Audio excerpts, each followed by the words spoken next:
decide who to call today because my task was already held.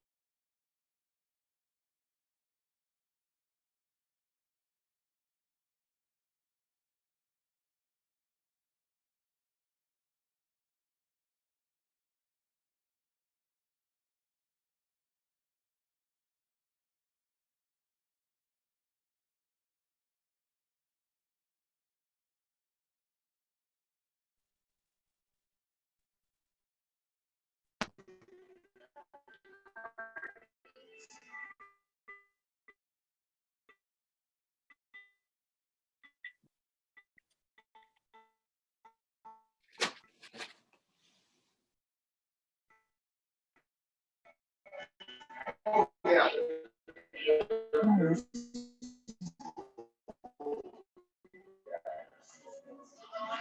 Well,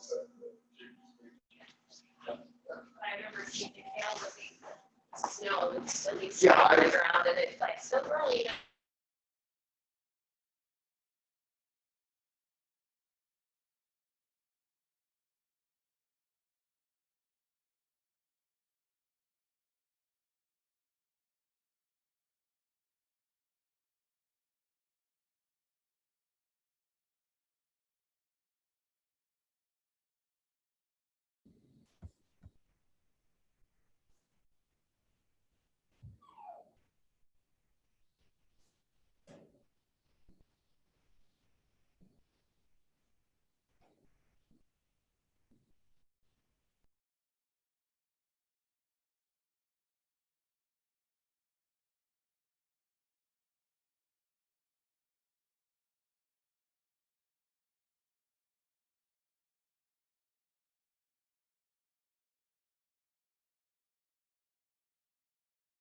That's perfect.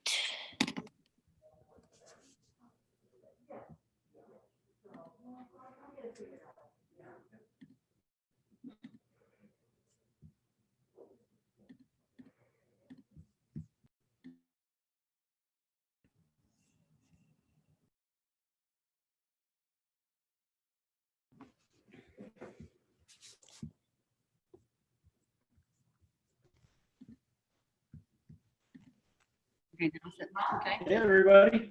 Oh, So now can I write it in? With your smile.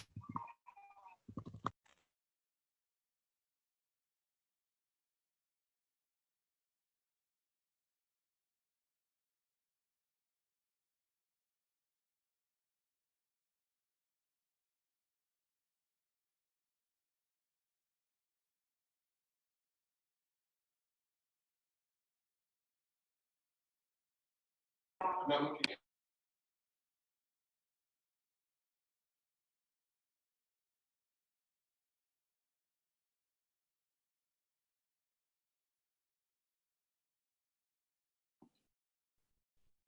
right, Cotty, we good?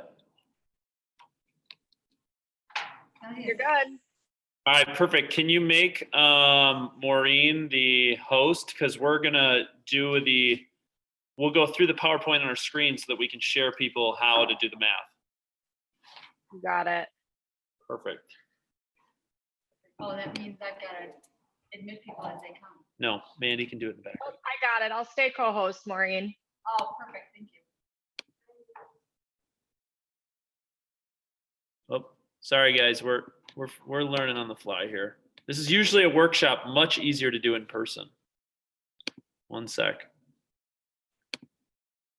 Where do While you? we figure that out, you guys, I'm going to go ahead and upload the PowerPoint as well in the chat section if you want to save it or follow along that way as well. It should have been emailed out to you as well yesterday with some of your statistics. If you registered early this morning and you didn't get an email with your production and you're not a brand new agent, go ahead and shoot me a message as well in the chat and I can pull your numbers and email them over to you.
All right, beautiful. Mandy, you can see the PowerPoint, correct?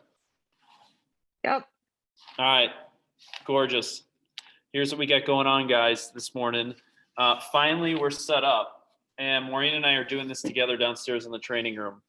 And I'm going to kind of open it up with this, right? Many of you should have received many numbers from Megan Casey yesterday. We will utilize many of those resources this morning to help you build your 2021 plan, right? Help you break down your numbers and help you find nuggets of ahas as it relates to your business planning for 2021. Mandy in the chat section also threw this document into the chat section so that you can download it as well. And what we're going to do this morning is we're going to help you build your 2021 plan right here live on the screen. And typically what we do is we build this live with you in a workshop setting. Excuse me. So what you're going to need to do is follow along, and we're going to build this with you, and we're actually going to help you see and understand where we're finding these numbers to help you break this down for you, right? But here's where I kind of want to start out. What I want to start out with you is this, and many of you may have heard this, and if you have, maybe it's a reinforcement. If you haven't, it's a good learning tool for you, right? And in 1953, Yale did a study on goal setting. In 1979, Harvard Business Study did the exact same study. They just replicated it. And you may ask, what was the study? And what they did was they asked graduating MBA students from both programs, have you set written goals and created a plan for their attainment, right? And they asked them this prior to graduation. And here's what they found. Both studies found the same thing, right? 84% of the classes had yet to set no goals at all. 13% of the class had a set of written goals, but no concrete plans. 3% of the classes had both written goals and concrete plans, okay? 84% had no goals, 13% had goals but no plans, 3% had goals and plans, right? Here's the outcome of those results, right? Here's what you got. 10 years later, they took the same graduates from the same MBA program, right? And they looked at success. And in this study, they defined success as income. And the 13% of the class that had written goals but not yet created plans were making twice as much money as the 84% of the class that had set no goals with no plans. Okay, let that sink in. The 13% who had goals but did not have a plan made twice as much as those who didn't have a goal at all, right? That was 84% of the class. But here's the real kicker. The kicker is 3% of the class had both written goals and a plan, right? 3% of the class had goals and a written plan. They were making 10 times as much as the 97% of the rest of the class, right? 3% of the people had goals and written plans, and they were making 10x more than 97% of their peers. Here's the point. You have to have a goal, you have to have a plan, and in order to have a plan, you have to understand where it is that you want to go and what you want to do in life, and that's what we're here to do today with 2021 business planning. We're going to help you break down your numbers. We're going to hopefully help you find some ahas, and having done this now for 4 or 5 years, there are many ahas that are taken away from it, whether you're too buyer heavy and you need to get more listings, or you recognize that you discount your commission too much and your average commission rate is much lower than you otherwise would have thought of. And last year we did it where just a 1/10 of a percentage point increase in income resulted in 40,000 extra income for an agent in this class. So that's our goal today. Maureen's really going to be going through the majority of the class. And what I'm going to be doing in the background is if you get lost or you have questions, throw it in the chat section, and I'll be monitoring the chat section to correspond with you guys in order to help you understand how to set your 2021 business plan. Cool. I'm turning it over to Maureen. Good morning, everyone. Charlie, can I make a suggestion that you stay here so that you can talk to me if people have questions in the chat room? Yeah. You can speak live to me. Hi, let me put this up here a little bit so I can watch the screen and you all at the same time. Hey, good morning. I just want to clarify one thing Charlie said, that he missed one little detail. A 0.1% change in your commission can result in thousands of dollars of difference in your income, right?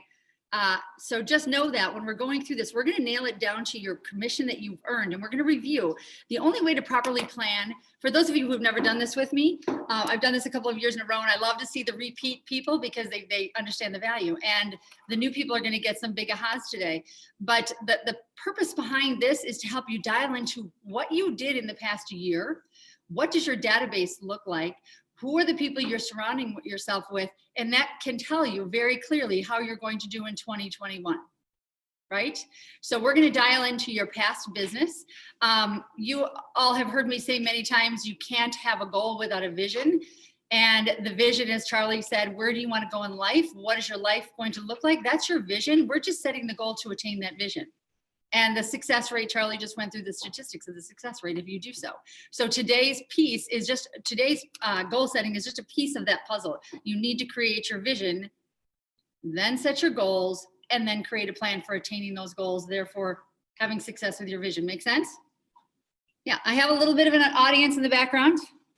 The Duval team has agreed to become my live group because this is really hard to teach not live. So here we go. So we're going to go through that. Now for you new agents who have never sold real estate, this is also going to be super valuable because I am going to address how to figure these numbers out if you've never sold real estate before. So I'm going to bounce between those with experience and those who are brand new to the business. So you can both levels can walk away with a plan. Make sense? Okay. How do we do this, Charlie? I got it. I'm good. All right, we're going to start with buyers because this is the simplest way to start. The reason I say it's the simplest is if you're a new agent, the majority of your business is coming from the buy side. If you are an experienced agent, you know the average commission is all automatically 2.4%.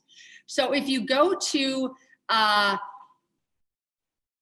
the very bottom, buyer side average commission, you can automatically put 2.4% in for the buyer side because 98% of transactions are at 2.4 for the buy side. So that's not too difficult to figure out.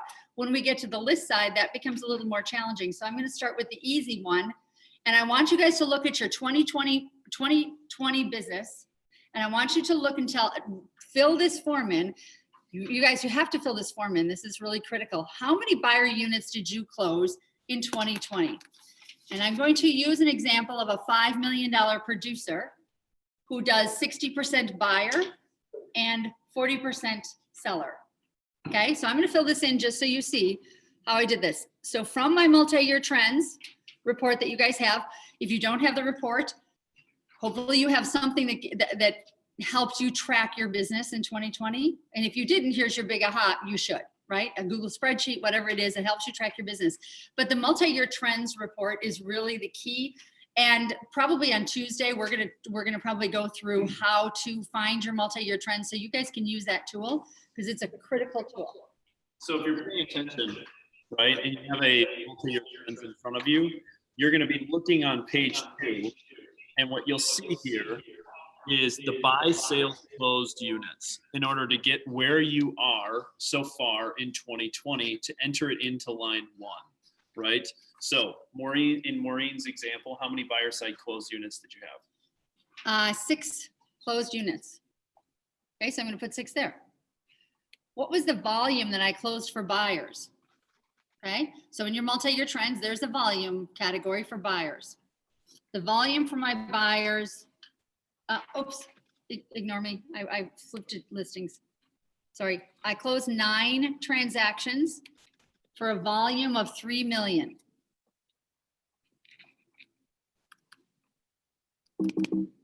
Oops, I guess it doesn't want me to do that.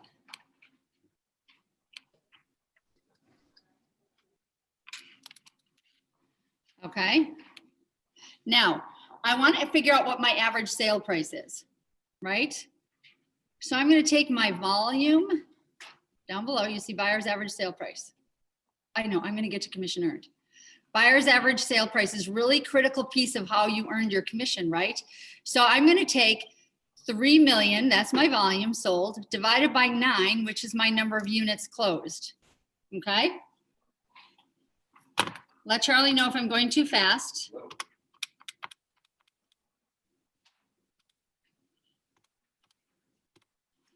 I'm actually going to use a calculator so that I keep on the pace that you guys are on, even though I know the answer. So my average sale price is $333,000. Okay. Commission earned, right? So you see that commission earned. We want to figure out how much commission we earned. Buyer side commission earned. You need to figure out what your average commission is, right? We already know this, the buyer side average commission is 2.4%. So we don't necessarily go in order on these charts. The bottom of the charts are the worksheets that lead to the answers to 1, 2, and 3, right? So we now know our commission earned is our commission divided by volume, but we don't actually know our commission yet unless you have it in your multi-year trends. So I'm making this as simple as possible just in case you don't have your multi-year trends. So we know 2.4% is the going commission, right? We've sold 3 million. So why don't we do the math on that? The math would be 3 million times 0.024. Correct. I'm going to put that in parentheses. 0.024, right? So that's the multiplier. To figure out 2.4% commission, the multiplier is 0.024. Okay, so you take 3 million times 0.024, and that gives me 125,000. Right? Okay, so buyer side is done. I'm going to give you guys some time. If you can, if you guys can, Charlie just walked away from the chat. Let me see if you guys have any questions. I don't see any questions yet. Anybody have questions about this or need me to slow down? Oh, I see. Chat, sorry, there's 33 chat questions. They're looking for Multi-year trends, okay. So here's the deal, right? At the end of the day, what you're trying to look at is, okay, if I closed how many units for what was my total closed volume, which I pulled up on my multi-year trends, what you're ultimately looking for, one of the first numbers that you should be paying attention to is what was my average sale price on the buyer side, right? Why do I say this? Because the simplest way to increase your income without selling another home is increase the average sale price of the homes that you're selling or working within, right? So then understanding that, okay, if 125,000 of my income last year came from the buyer side, if I want to increase that, I have to do one of two things. I have to either sell more homes, so increase my units, or I have to increase the average sale price in which I work, right? The other reason it's important to understand the gross commission income earned on the buyer side is to understand too, if you're looking to grow your income, what's the fastest way to do it? Sell listings, right? Because on the listing side, you make 3.6%. There's more money made on the listing side. So it's understanding and getting very comfortable in the numbers in terms of where your average sale price is, how many units you have. And it amazes me in the conversations I have with agents every single day, how many people are unfamiliar with their numbers within their business because the numbers tell the story of your business, right? You have to get a very comfortable relationship with your numbers in order to effectively change them moving ahead to 2021. Okay. Cool. All right. So now I also have an aha right now that you had to register to take this class, right? But those that registered before 9 o'clock this morning were sent their multi-year trends in advance by Mandy and Megan. Mhm. Oh, I do need that. By Mandy and Megan. So I apologize if you guys jumped on here. I love that you are on here because you're going to learn a ton anyway. If you don't have your multi-year trends, it's found in your MyKW account, top left-hand where your picture is. Go to reports and you can find your multi-year trends in your reports. And you're correct. For those of you, For you. yes. That should be 72,000 commission earned in my math. Oh, no, You're I'm on correct. one page. Her math Sorry. is wrong. No, guys. Sorry. Ignore me. I've got both pages sitting out in front of me and I'm plugging them in from both my pages. You're correct. 72,000. And 2.4. Yeah. So thank you. I apologize. I had both my listing side and my buyer side open at the same time and I shouldn't have. Okay. So now we understand units, first critical piece. How many units are you going to sell? Second critical piece is your average sale price. Those are the only two things you can control in this business. Right? Sometimes there have been years where I say, I can't possibly sell another house. How do I increase my income? Well, I look at my average sale price and I go, well, let's see, who am I spending time with? Who are my friends? Where am I getting my business from? Is their average sale price under $300,000? Well, then that's where you're going to be selling unless you make an intentional decision to host open houses at a higher price point, spend time with people in different arenas that have higher average sale prices. Those are the ways you can tick your average sale price up, right? It doesn't happen by magic. It happens intentionally. Okay. So now we're going to move on to the listing side. It's a little bit more complicated because listings can be taken anywhere from 6% to 5%. All depends on the situation, right? So we all know that our goal is 6%. We are a full service group. So hopefully everybody's 6%, but we're going to figure out what your average is. And when you come down to at the end of this, you're going to realize what your overall average is and you're going to go, eeks, All I have to do is tick it up, as Charlie said, 0.1%, and you're going to see a huge difference in your income. So as an example, number of units sold. If I'm doing 60% buyers, because here's the truth. New agents and agents doing less than 4 million in business have, by and large, are between 60 and 80%, if not 90% buyer heavy, right? Once you get over 5 million in business, you start to focus a little bit more on listings. You have a little bit more experience. You're a little bit more confident. You're going to find your business is going to transition ideally to 50-50 or 60-40 heavier on the list side, right? But I'm trying to take what is common right now and what is typical with agents who are either just starting out or have their business up to about 4 million, maybe to 5 million. So to find your first number on the listings closed units, you're going to go to page 1 of your multi-year trends. And on the last column, generally on page 1, you'll see listings sold units, right? And knowing based, again, predicting where you're going to in December of 2020, you will identify in this example, Maureen's using that in 2020, she will have closed 6 listing units, right? So that's where we found that on the multi-year trends. Heading into number 2 then on the multi-year trends, you're gonna flip the page and under right below listings sold units, you're gonna find listings sold volume. And in this example, right, in Maureen's example, in the listings sold volume, she had sold 2 million in listings so far in 2020, right? Again, we're gonna skip 3 for now because we'll find that here in a second, right? But we're gonna jump now to listings average sale price. So what you're gonna do is you're gonna take your 2 million and you're gonna divide it by the 6 to get an average sale price of $333,000. Go ahead. You're good. Okay, got that? $333,000 is your average sale price on $2 million worth of business at 6 transactions. Now, here's where it gets a little complicated, trying to figure out what your commission is and what your listing side commission is. Charlie, can you come back up here with the multi-year trends? Yep. Show them where to find commission earned.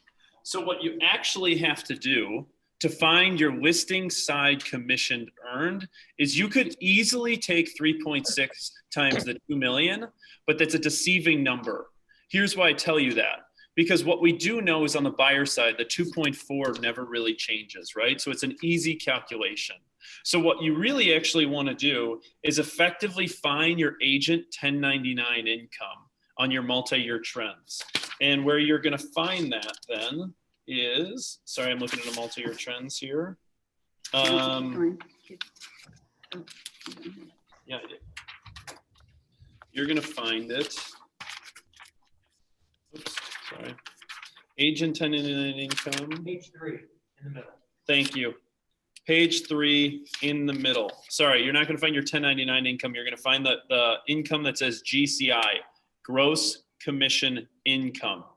And what you're going to do is you're going to take your gross commission income, your annual gross commission income, minus what we calculated for your buyer side commission income.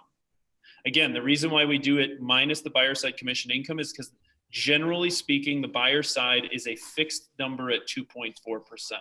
So what we want to do is we want to take our total annual GCI minus the buyer side income, which is 64,000. in this example, 64,000. One sec.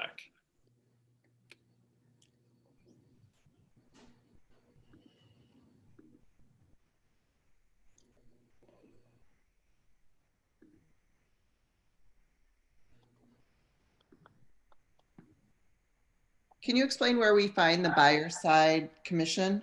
What category is that on? What you do is you take your total volume sold for buyers, multiply it times 0.024, because the buyer side commission is pretty much 99% of the time fixed, right? And then what we're going to do is we're going to take our gross commission income. So this is all income earned, and we're going to take out the buyer side to then find what you made on the listing side income. And the reason why this is important is because very shortly, we're going to go to the bottom page to understand what your listing side average commission percentage is. And the reason why we want to know this is because this will be a very telling number as to how often you discount your commission. And for some people, that will be a very uncomfortable thing because you'll realize you're discounting more than you actually need to. And having that information is a very powerful tool for you to effectively understand your value moving forward. Okay. So just quick pulse check. Are we good on finding the GCI and backing out the buyer side commission based on what we calculated on slide 2? Yes. Good?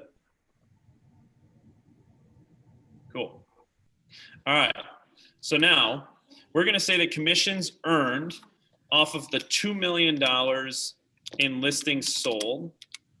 Once we backed out, knowing what our GCI was and backing out our buyer side commission, is $64,000. Right? You with me? So that's, again, knowing what our GCI is and backing out the buyer side piece of it. Right? So now what we're going to do is we're going to find two things. We're going to find what your average gross commission income is per listing, and we're going to find your average gross commission percentage. So what you're going to do is you're going to take your number that you have in line 3. So in this scenario, it's 64,000, and we're going to divide it by 6 units, which effectively is $10,600 in this example, is what this agent is making per closed listing sale. Okay, so what we did is we take your number that you have in number 3, divide it by number 1 in order to find your average listing side commission for 2020. Then here is what I would consider to be one of your most important numbers to understand. Is you're going to take number 3, line 3, so in this example it's 64,000,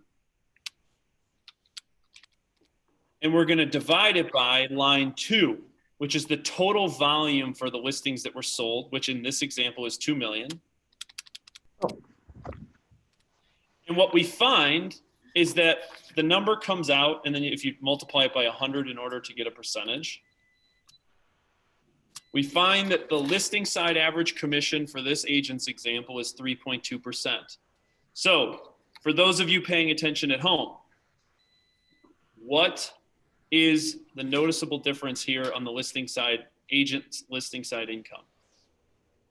Discounting. They're discounting. 36. Correct. Now, let's take this same exact example, and let's just say you increased it by 1/10 of a percentage point based on your average sale price. Okay? So take your average sale price of $333,000. And I want you to write this on your side based on your numbers and your metrics. Multiply your average listing sale price times 0.1. No. Sorry. No, you need to take your volume times 0.033. Your volume, 2 million times. Yeah, hold on. No, it's 3. Sorry, times 0.01. Correct, 0.01. And in this example, Oh, I see. what I'm going to say is, in this example, 0.1 percentage points of a discount is worth an additional $3,000 in gross commission income. So my point to that is showing you that just simply discounting it by 1/10 of a percentage point ultimately costs you $3,000 per sale. And if I were to multiply it in this example times 6 listings that were sold, it ended up being a $20,000 difference to this agent just on discounting by 1/10 of a percentage point.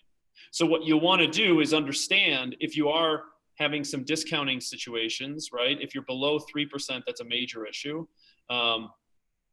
But you want to understand what that 1/10 of a percentage point is for you. And again, how you find it is take your average sale price times 0.01 to effectively understand what you're costing yourself in income every time you discount 1/10 of a percentage point. Cool? Are you with me? Beautiful. Okay, I want to talk about a couple things in here. Yep. So there's a couple of ahas in here. One, this is great advice. It does not take much to try to stick to as close as 3.6% and what a dramatic difference that income is. But the other thing that was an aha to me is oftentimes in Keller Williams trainings, you hear people talk about what is your average commission? What is your average commission? What is your average commission? This is your average commission, $10,600. So when you're setting up for a listing appointment and you're preparing and you're spending 3, maybe 4 hours prepping for a listing appointment, doing your research, getting comfortable with your information, printing your material. First of all, getting the listing appointment is a big deal. But don't lose sight of the fact that if you don't get that listing, you've just lost $10,600 because that's what that listing is worth to you, right? So when you hear KW people, honestly, this took me a couple of years to even absorb this conversation. When you hear KW people all the time nationally talk about what's your average commission on a listing, what's your average commission on a buy, you know. And then basically the bottom line is that's what you lost when you didn't get that listing because maybe you didn't do the proper preparation, right? Or maybe a listing went on the market in your neighborhood, they didn't call you. You just lost $10,600 to a neighbor you should be in communication with and have a relationship with. That cost you $10,600, right? So understanding and putting a value on the listing side commission and the buyer side commission is really important in just the baseline of understanding how this business works, right? And it gives you motivation to properly prepare for every single meeting and every single connection you make out there. Every connection can lead to another connection, which can lead to a listing, and that's worth $10,600 to you. Okay? Anything you want to add to that? The only other thing that I want to address is just, again, going back to helping you understand and knowing your worth, right? And what's the, when people discount, they're discounting down to 5.5% or they're discounting down to 5%, right? So let's take the example, if in this scenario with an average $330,000 price point, if you are discounting down to 5%, right?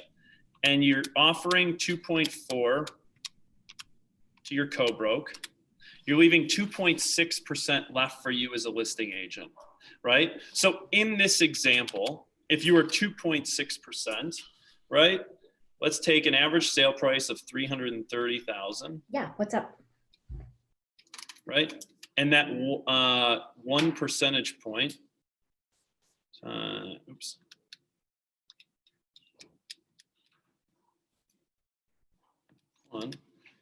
it ends up costing you, right around $5-6 grand for every time you discount it just on that one unit.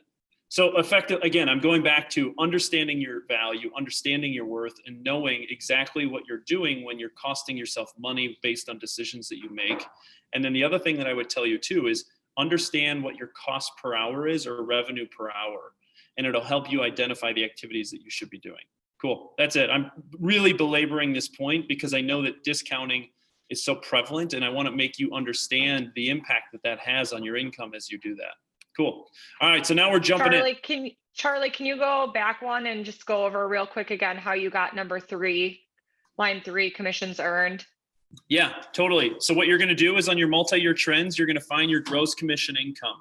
Gross commission income is typically found on page 3 of your multi-year trends. What you're going to do is you're going to take that number and you're going to subtract the commission earned from this example on slide 2 that you earned from buyer's side. The reason why we subtract the buyer side is because usually in the marketplace, 2.4% is a fixed percentage. So this is rarely ever discounted. So we take the gross commission incomes earned minus the buyer side, effectively gives us the listing side commission earned. And the reason why we want to know that is for us to then effectively be able to understand what your going rate or what you charge on the listing side average commission. Does that help? Thank you. Yeah, for sure. All right, I'm going to turn it over to Maureen, who's going to go to slide 4. Okay, I just want to review one more time. Mary Beth Milkey had this question, and Elisa Burkhoff did as well. So I just wanted you to understand on your multi-year trends, on my multi-year trends that I'm using as an example, it said I earned $136,000 as commission income, right? Earned GCI income. I subtracted out what I knew to be the $72,000 that I earned on the buyer side, leaving me with $64,000 on the listing side. Make sense? Clear? Okay, so now we're gonna take page, we're gonna take page 2 and page 3, and we're gonna combine them into page 4 for a total, okay? So I had 9 buyers and 6 listings. So I have 15 total, right? I have 2 million in sales and I have 5 million in sales, 2 million in sales and 3 million in sales. So I have 5 million. Because I want you to get the full picture, because this is where the aha comes from. Total commission earned is 136.23. So where she's getting these numbers is she's combining slides 2 and combining slides 3. So she's taking 1 plus 1 from the listing side and the buyer side. She's taking 2 plus 2 on the listing side plus the buyer side in order to find the total scope of the business. Okay, got that? All right, so now we're gonna go to our average sale price. What is our true average sale price? You're gonna take your volume, number 2, 5 million, and you're gonna divide it by your units closed, 15 units closed. My average sale price is 333,000.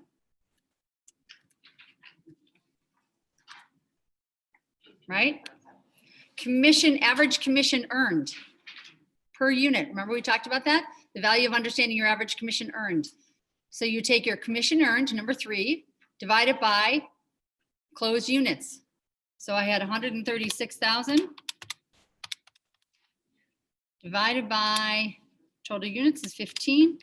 That means I'm 9,066 on my average commission GCI per unit. So that means if I lose a deal, I've lost $9,000 on average, okay? Now here's the other eye opener, average commission. So you take your commission earned, number 3, you divide it by your volume, number 2. So 136 divided by 5 million equals 2.027. So that tells me it's 2.7. 2.7% commission. Now, honestly, 2.7% commission, if you upticked your listings, took more listings, obviously that's affected by the fact that I have 60% of my business is buyers, right? So that's a 2.4% commission that's impacting my overall. So taking on more listings is one way to help that. So wait, hold on, let's ask a question. We're gonna play Alex Trebek style Jeopardy as I've loved to do on team meeting. Here's what I want you to do. What are the 3 factors that you can do to increase your income in 21? There are 3 things you can do. Throw it in the chat section. See how many people are.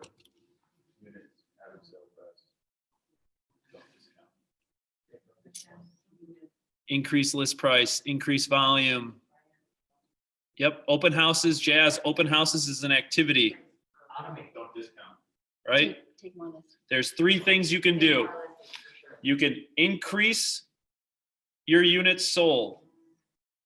You can increase your average sale price, right? Or you can effectively change your average commission rate. And you do that by 2 ways. You either 1, take more listings, or 2, you don't discount. Okay? So 3 ways to do it. You increase your units, you increase your average sale price, or you effectively change your average commission rate per deal. And you do that by 2 ways, which is either shifting to more listing side heavy because it's 3.6%, and reduce the amount of discounting that you're doing within the marketplace. Cool. I love the participation. Thanks, guys. All right. Okay. I also want to just, wait, where was my train of thought? Pontificate on the your value of a full commission. One of the things I'm seeing agents do when they discount their commission, that means they're not confident of their value, so they feel they need to compete, right? You just bring more value, you're confident of your value proposition, and you will not have to discount your commission. You go in with confidence and you don't waver. Okay? I see people discounting commission because they are not confident of their value. Okay? So we're moving on. Forecasting your goals. Now, you've got your goals. We're going to work on buyer side right now. You've got your 2020 actuals, right? Based on improving 2020. So I had 9 buyers I worked with in 2020. How many buyers do I think I can effectively increase that to? That could mean I'm going to do some better lead gen. I'm going to grow my database. There's lots of ways you can effectively look at when people come to me and say, I'm going to double my buyers. I'm like, well, how exactly are you going to do that? I want to know what your plan is. Do you think you can grow it by 4 or 5 more, which would put you at 4 more would put you at 1 a month, right? So 3 more. For 3 more would put you at 1 a month from my 9. Can I do 1 per month? Yeah, I honestly think I can. So 1 per month would increase my buy from 9 to 12. Looking at my average sale price, my units times my average sale price, right? I'm going to think about what I can increase. Actually, I want everyone to bop down to average sale price.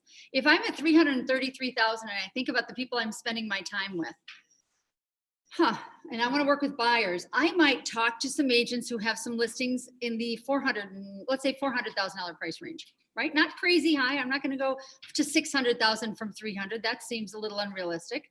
I need to earn that, right? You can't jump into a $600,000 or $800,000 open house unless you have the confidence to do so, because buyers will not trust you if you don't have the level of confidence. So let's be conservative and say I can go up to an average sale price of $400,000. That's going to be my goal. Right?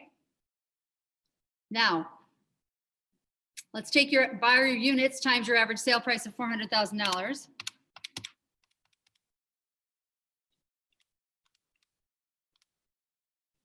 $4,800,000 from, where's my buy side? Here we go.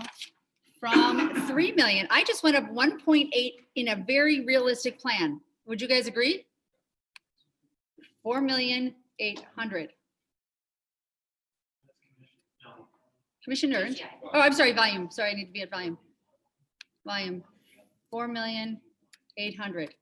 Right? I didn't go crazy on this plan. This is a very realistic plan. Right? My average commission for the buy side is always going to be 2.4. So that's not going to change. Right? So let's look at what's going to change in our income. Over here is the math. You take your volume, 4,800,000 times your average commission of 2.024. Remember, the math is 0.024.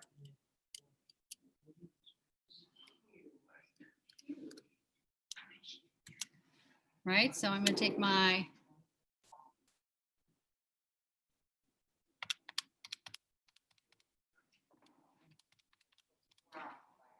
$115,200.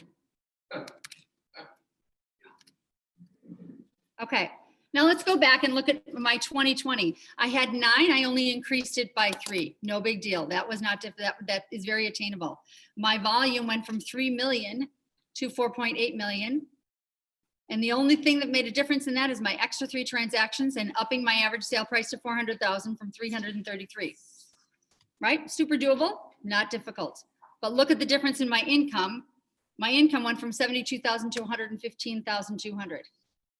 That's substantial, right? She effectively grew her income by $40,000 by only selling 3 more homes and working in a slightly higher average price point, right? And if you think about it, growing your income by $40,000 more, but yet theoretically the work isn't that much more to only sell 3 more homes. So these are the kind of push-pull levers that you're looking at when it relates to units and average price points, and then the impact it has on income. Okay, everybody have that? Any questions in chat? Charlie, you got 7 questions, okay. All right, we're gonna move on to your units. I'm sorry, your 2020 list. What? Go back. No, the other side, no, that's the math. Right, does everybody understand that? These are the answers, this is the math to get the answers, right? Okay, now we're gonna work on our listing. So for example, I had 6 listings. How many more do I think I can do now? Remember, I just increased my buyers to 3, okay, just by 3, so now I'm at 12, that's 1 per month. How many listings? I had 6, that was every other month I took a listing. And we're in seasonality. So let's say spring market, I know my seasonality and I know I do 60% of my business in the spring, always have. Seasonality, COVID's weird, but let's just play with what we know to be true. And how many do I think I can increase? I think I'm only going to go up by 2 units and hope to get 5 in the spring and 3 in the fall. Okay, 2 units, that's only 8. Not a huge jump, right? I'm going to go, my average sale price, again, is 333,000. I'm going to take that to 400. That's going to take some training and confidence building to jump up your average sale price from 333 to 400, but that's all part of what we deliver to you guys is helping you gain your confidence through the training, right? So 400,000, 8 units. Now let's do the math on that.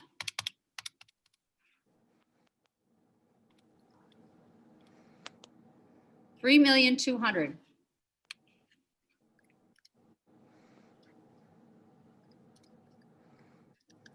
Okay.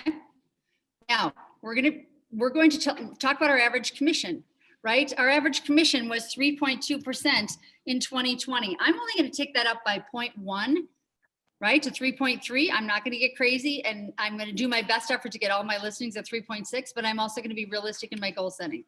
So I'm going to go to 3.3, right? And now let's do the math on that. You're going to take your volume of 3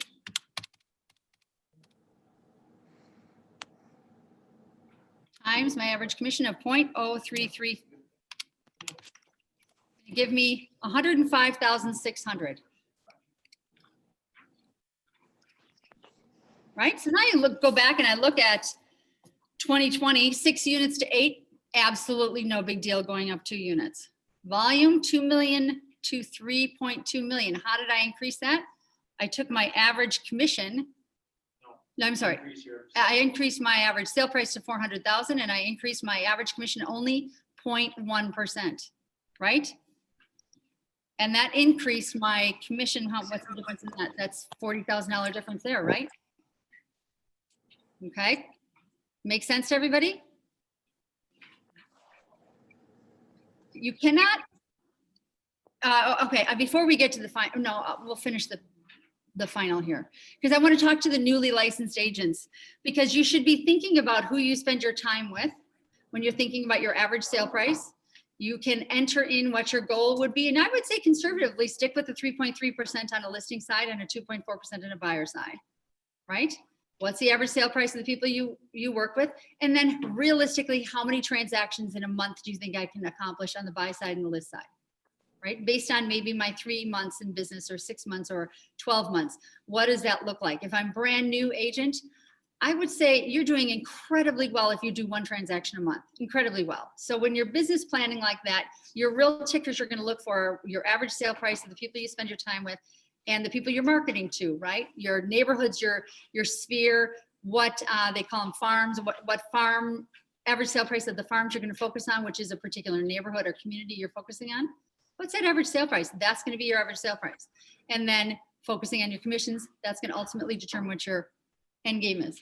So now what we're going to do is we're just going to kind of recap where we are, right? So if what we're going to do here is on the last page is if we were creating this business plan on a page, we would take the first 2 of the 2021 plan in order to create effectively where we want to go. So in this scenario, we went 12 and 8. So we had 12 buyers. This is what we want to do in 2021. Plus we wanted to do 8 listings. Ended up, we wanted to go to 20 units. Okay. And remember, this is only an increase of 5 units from what this individual did last year. Now on the buyer side, right? In this scenario, we wanted to increase our buyer goals to 4.8 million and our listing goals to 3.2 million. And this effectively brought us to 8. 8. Yeah, 8 million in closed production, right? So this is an individual who increased by almost roughly $3 million. Now, average commission percentage, we wanted to go, right? Again, increasing it by 1/10 of a percentage point to, Hold on, I'm actually gonna have you go back. I'm gonna have you figure out what your average sale price is first. okay, 400. Okay, so then we're gonna take our 400 times. now we're gonna figure out total commissions earned. So not line 5 times 0.0. No. I wanna figure out the average commission. No, total commissions earned. You're right. Sorry. Down here's the math. Go back. There's the math. Total commissions earned is 5A plus 5B. So go back to your 5A and your 5B.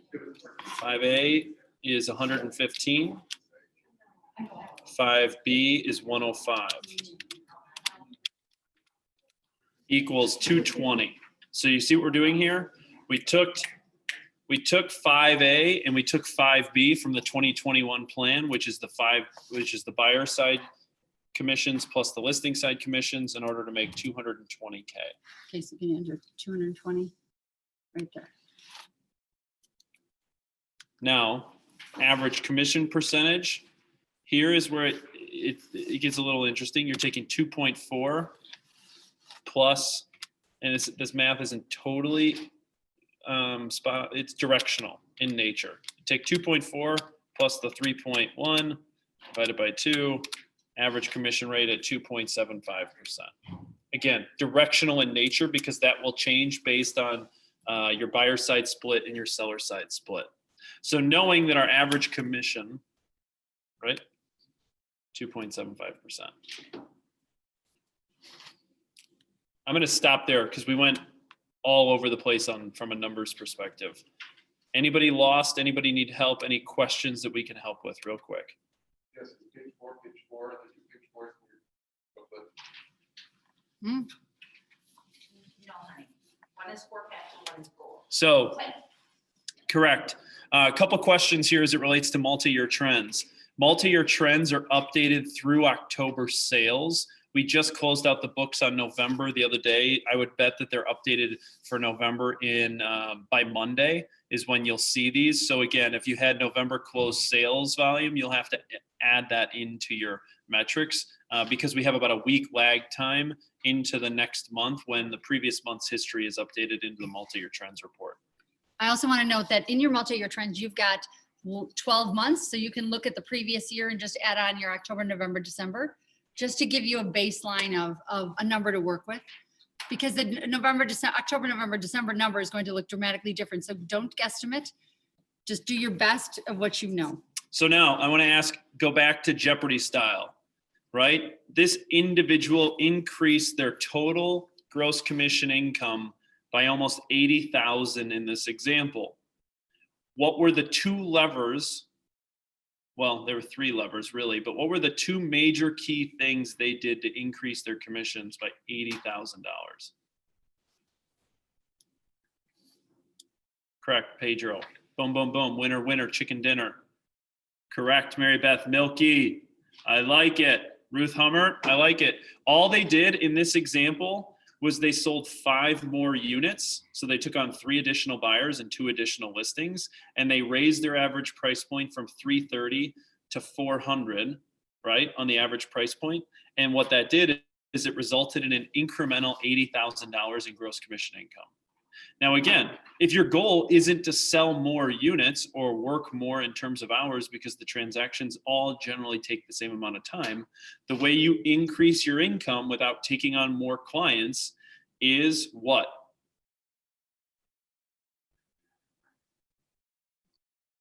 Increase your average sale price. Cool.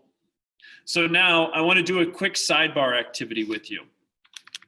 And let's just say, hey, Pedro, because I know you're paying attention at home and you don't mind sharing. Pedro, throw your gross commission income for 2021. What's your goal for GCI in 2021? GCI 168,000. Perfect. So what we're going to do is everybody who's following along at home, this is an extra bonus activity that we didn't have in the PowerPoint, right? So Pedro wants to make 168,000. Write down the number, whatever it is that you want to make in 2021. Okay, what we're going to get to is your first activity that you have to identify whether you have the right thing in place in order to hit. And again, I'm going to use Pedro as an example at 168,000. Okay, so Pedro, on 168,000 and based on your average price point of what you want to sell in 2021, what's your average gross commission income per deal? Per deal? Yep. 1 second, let you know that. So my per deal, so I'm going to increase my list price from my list commission from 5% to 5.4%. Okay. First thing I'm going to do besides How- this, So how many units do you want to sell in 2021? 25.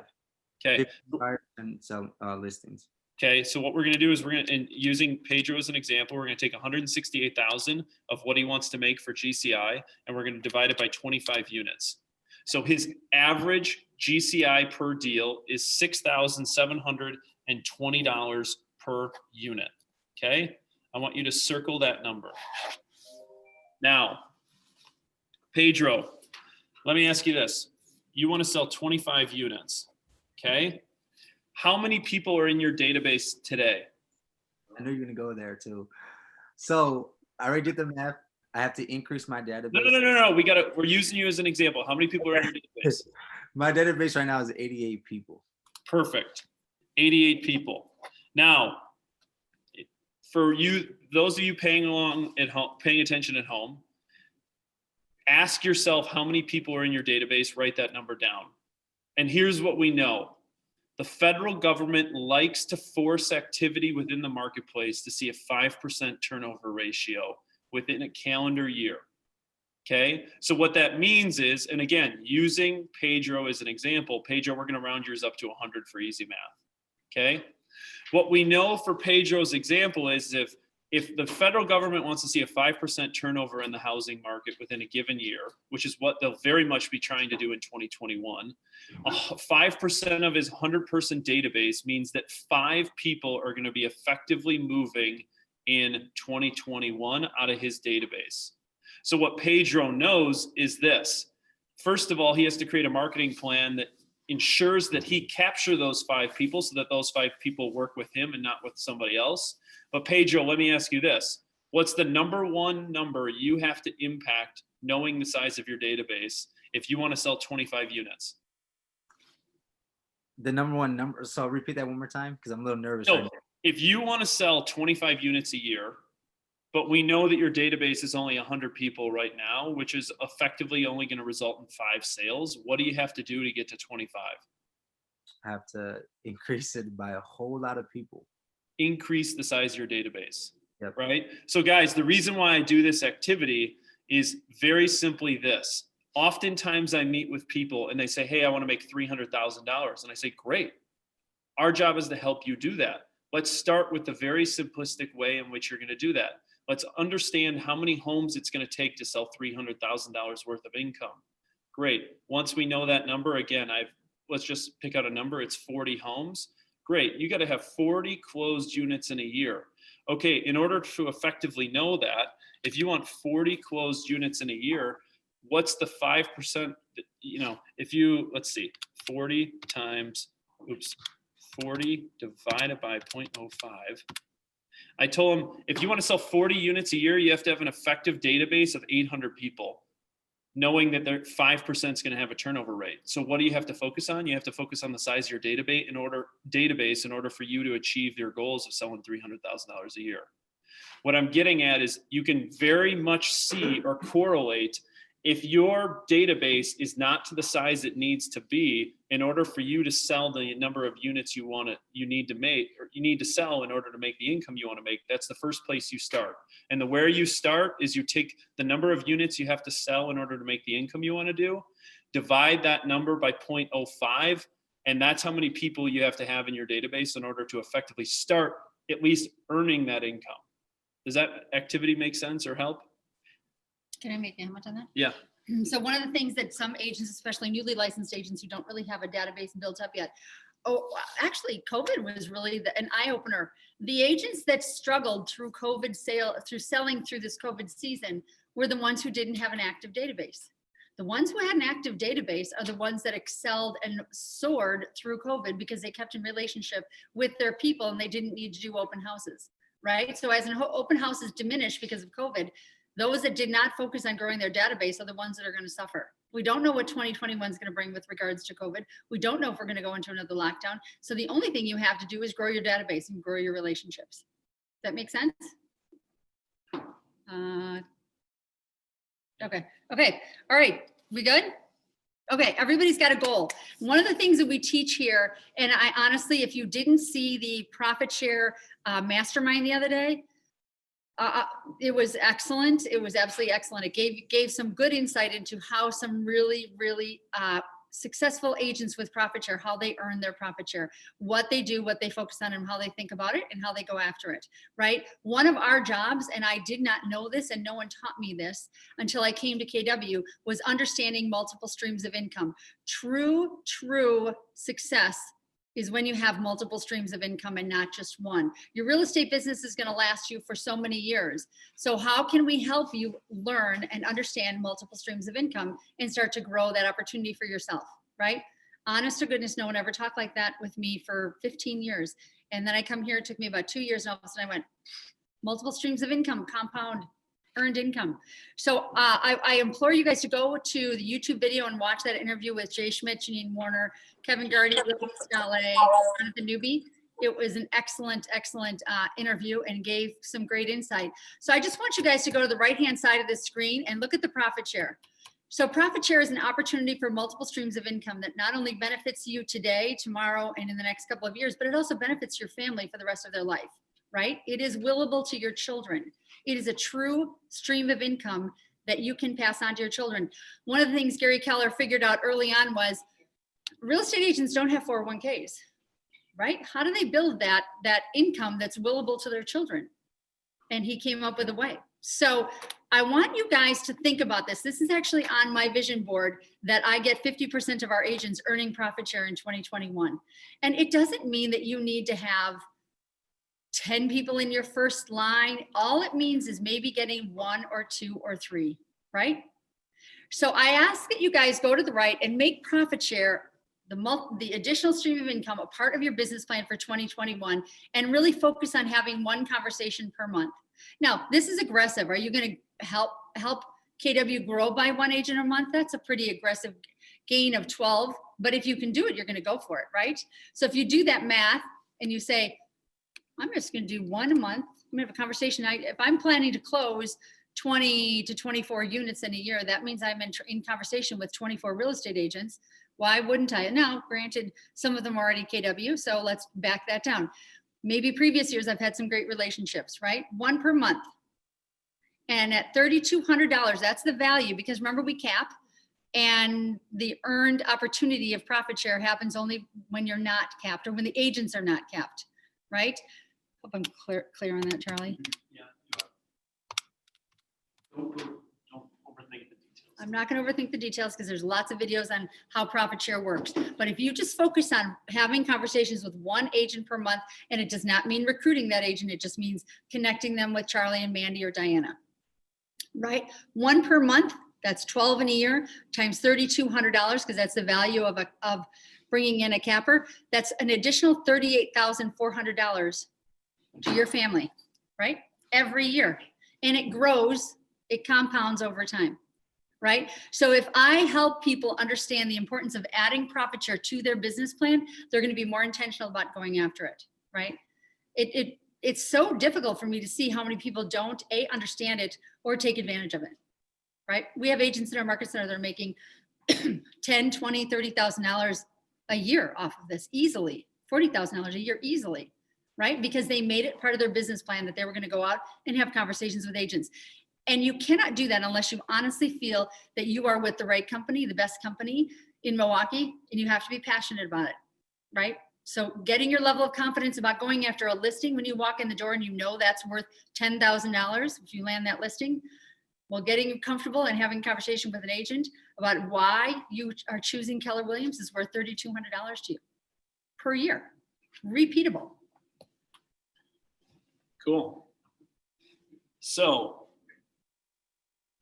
question from Christian Schlingman. Sorry, as a follow-up to this, and then we're circling back to some of the business planning things. My question is, if you need 400 in your database to sell 20 homes, and we know those 20 are not going to necessarily list with you, you should take that into consideration. 50, 70, 20% of those will list. That will impact the number you need in your database, correct? No, Kristen, you're absolutely correct. I always tell people, increase the size of the database that you need by 33%, right? And if you increase it by a third, because here's the truth, you're never going to get 100% conversion ratio. You're going to lose some clients to other agents. That's totally normal within the marketplace. So you need more people in your database than you effectively have at the 5% ratio. And then based on your conversion ratios on appointments to actually getting the client to list with you. That's why I always tell people, take whatever your average database size is of what you need to make, and then add 33% more on top. Cool.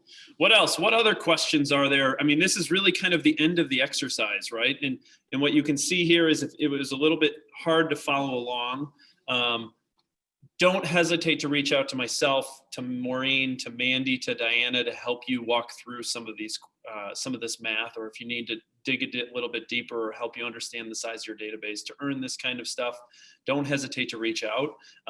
But it's a simple math equation, and this is where goal setting really starts, is really getting a good ground as it relates to what your numbers are, what your worth is, and what you charge for your time in order for you to effectively earn the income that you deserve. And understanding that value is the first step to creating a plan in order for you to effectively move forward. And as I kind of circle back to the story in the beginning around the Harvard Business School and Yale Business School studies, was those that had a plan and had action items and followed it ended up making 10 times more than their peers 10 years later. Create the plan, follow the plan, then create action steps in order to achieve your plan. And we're here to help serve you in doing that in your journey in 2021. So with that, I'll leave it open for questions. Maureen and I will hang on the line. Feel free to throw them in the chat, or feel free to unmute yourselves in order to ask us some questions, or if we can help you in any way. But guys, thanks for taking the time to jump on to better understand your numbers. And if we can be a resource for you, don't hesitate to reach out. Thanks, guys.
Peter G, have a great weekend, my friend. You're one of the few people I can still see. You're muted. Charlie, Alyssa has a question in the chat. Oh, sorry about that. I was redoing the numbers, adding in my November GCI to the multi-year to try to get accurate numbers. My percentage is a little bit better than I first came up with. Nice. Mandy, what you sent me though is what I was already given. So I There think are numbers in there for you for 2020 for last month. Say again, Mandy? Okay, because for closed sales volume, I didn't see it. I thought it was the same. Hey, EB, Yeah. throw this in your bag, and next time you're in the office, come see me, and I can walk through this with you in about 5 minutes. Okay. Well, that's good. Hey, Charlie, I'd like to sit with you on a couple of other things as well. Yeah, just send me a note and we can set up some time. Groovy. Remember this, there's the old bold law. There's power is clarity, right? Clarity is power. That's right there. When you have clarity around your financial numbers and your business numbers, it empowers you to understand your business moving forward. Hey, Charlie, do you have time this afternoon or not?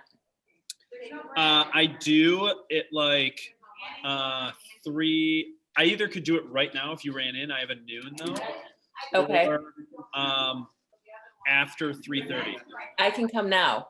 I'll be there in 2 minutes. Yeah, come now and we can do it as a follow-up. All right. Thank you. Yeah, Charlie and Maureen, thanks for everything. We'll see you guys around. sure. You Thanks should for actually jumping say on. that if anybody wants to run in right now, I can do that. Minimize.